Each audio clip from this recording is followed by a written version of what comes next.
Hello, and welcome to another Limitless Hair Expert tutorial.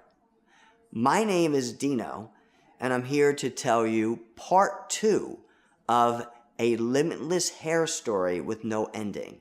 Now, for anybody that didn't watch part 1 of A Limitless Hair Story with no ending, please go back to part 1 because you need to understand each part of this story that leads up to something that's revolutionary in the industry presently that is extremely helpful for everyone in the industry that needs more hair, that has a hair problem or just wants more hair. So I'm going to continue this story, part 2 of A Limitless Hair Story with no ending. Where we left off, I'm going to pick up a little bit on part 1 so we understand it and then step into part 2 here, okay? Where I left off was talking about hair weaves, which was invented by 2 women from Cleveland, Ohio.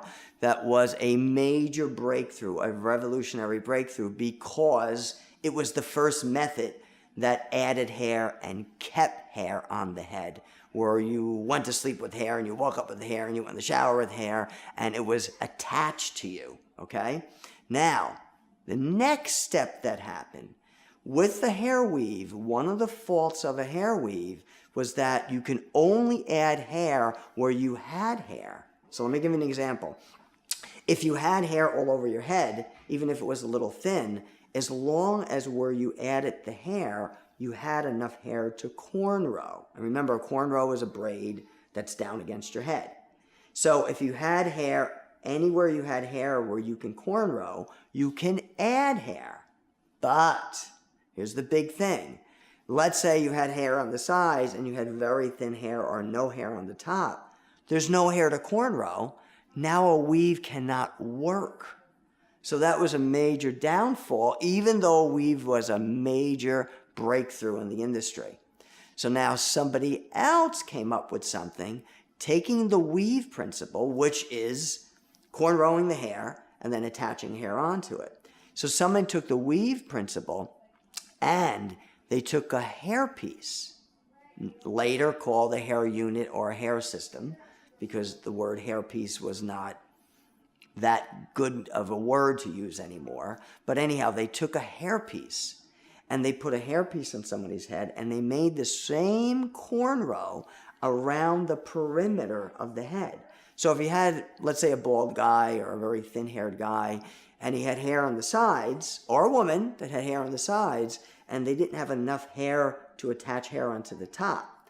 So what somebody else did was they took a cornrow and they made a cornrow around the perimeter of where they had hair. And then they took a hairpiece and put a hairpiece on top over the thinning or balding area. And thus they just attached the edge of the hairpiece to the cornrow around the edge, like a horseshoe, okay? That was a major breakthrough for 2 reasons. Reason 1, it was using a weave, but part of a weave. And it was using a weave now to attach hair, not only to hair, but to attach hair to an area that didn't have hair.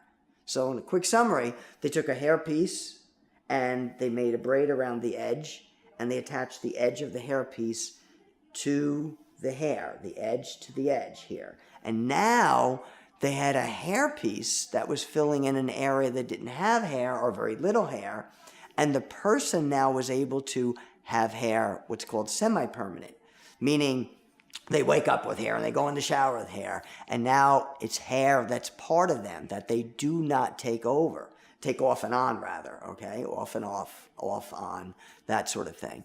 So now that was a major breakthrough. Now, I told you there are 2 reasons why it was a major breakthrough. That's reason number 1. Reason number 2 is that how it was named. It was not called a hairpiece that's sewn on your head because people wouldn't take well to that. It was called a hair system. A system means, or a process, means more of not a hairpiece on your head, but a procedure.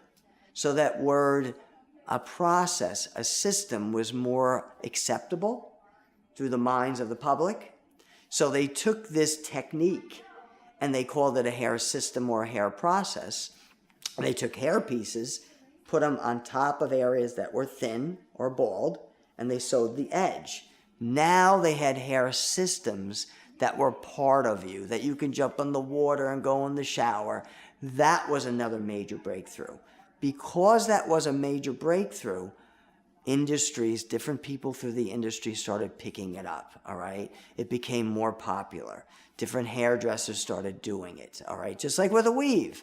A weave started very small with these two women from Cleveland, Ohio, and then people caught on, and slowly more and more hairdressers started doing it. And then it became more and more available through the industry very slowly. It took a long time, but very slowly. Same thing with the hair system that's sewn onto the cornrow around the edge. That picked up another stage, and that became more popular, where more and more hair salons or hair studios started offering that. And that was another major breakthrough, because again, you can have hair put on, even in thin and baldy areas, and you can have hair that's part of you. Non-surgical, but part of you. Get up and go to the shower, jump in the shower, jump in the water, brush your hair, and it's all part of you. Major breakthrough, okay? So now, this is the end of part 2 of A Limitless Hair Story with no ending. The next part, part 3, is going to be A Limitless Hair Story with no ending, part 3. And I'm going to explain how then that step went into another step, and explain some of the downfalls of that, and how that was reverse engineered into something else, okay? So stay tuned for the next video of this story, A Limitless Hair Story with no ending, part 3. And I'll see you soon.